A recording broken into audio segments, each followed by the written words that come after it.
Hi friends, salt and പേപ്പറിൽ നമ്മൾ ഇന്ന് തയ്യാറാക്കാൻ പോകുന്ന വിഭവം പോത്ത് ഉലർത്തിയതാണ്. ഇത് ഉണ്ടാക്കുന്നത് എങ്ങനെയെന്നും ഇത് തയ്യാർ ചെയ്യുന്നതിന് വേണ്ട ഇൻഗ്രീഡിയൻസ് എന്തൊക്കെയാണെന്നും നോക്കാം. ഇൻഗ്രീഡിയൻസ്: കറിവേപ്പില ആവശ്യത്തിന്, ഇഞ്ചി 25 ഗ്രാം, മഞ്ഞൾപ്പൊടി 1/2 ടീസ്പൂൺ, വെളുത്തുള്ളി 25 ഗ്രാം, മുളക് പൊടി 2 ടീസ്പൂൺ, ഗരം മസാല 1/2 ടീസ്പൂൺ, മല്ലിപ്പൊടി 1/4 ടീസ്പൂൺ, കുരുമുളക് പൊടി 1 ടീസ്പൂൺ, വെളിച്ചെണ്ണ 3 സ്പൂൺ, ഉപ്പ് ആവശ്യത്തിന്, സവോള അരിഞ്ഞത് 100 ഗ്രാം, തക്കാളി അരിഞ്ഞത് 2 എണ്ണം, പച്ചമുളക് അരിഞ്ഞത് 2 വലുത്, വറ്റൽമുളക് 3 എണ്ണം, പോത്തിറച്ചി 200 ഗ്രാം. ആദ്യം പോത്തിറച്ചി ഉപ്പ്, മഞ്ഞൾപ്പൊടി, കറിവേപ്പില, പച്ചമുളക്, ചെറിയ ഉള്ളി, സവോള എണ്ണയിൽ വഴറ്റിയതും കൂടി കുക്കറിലിട്ട് വേവിച്ചെടുക്കുക. അതിനുശേഷം ഒരു പാൻ അടുപ്പത്തിൽ വെച്ച് ചൂടാകുമ്പോൾ 2.5 ടീസ്പൂൺ എണ്ണ ഒഴിച്ച് ഇഞ്ചി 25 ഗ്രാം, വെളുത്തുള്ളി 25 ഗ്രാം ഇവ ചേർത്ത് മൂപ്പിക്കുക. ഇതിലേക്ക് സവോള അരിഞ്ഞത് 50 ഗ്രാം ചേർത്ത് ഇളക്കുക. ഇതിലേക്ക് ഒരു തക്കാളി അരിഞ്ഞതും ചേർത്ത് വഴറ്റണം. വഴന്നു വരുമ്പോൾ പച്ചമുളക് 2 എണ്ണം അരിഞ്ഞു വെച്ചതും കുറച്ച് കറിവേപ്പിലയും ചേർക്കുക. പിന്നീട് ആവശ്യത്തിനുള്ള ഉപ്പും ചേർക്കുക.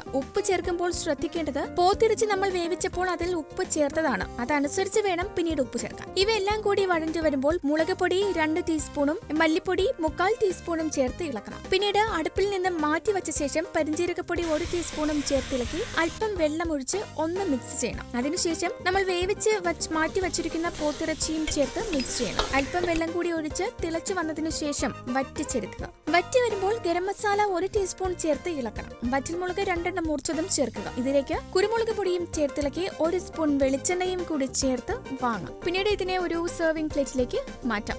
ഏത് സമയത്തും ഏത് ഭക്ഷണത്തിനൊപ്പവും ആസ്വദിക്കാൻ കഴിയുന്ന ഈ വിഭവം തയ്യാറാക്കുന്നതിനൊപ്പം ഈ ചാനൽ സബ്സ്ക്രൈബ് ചെയ്യൂ.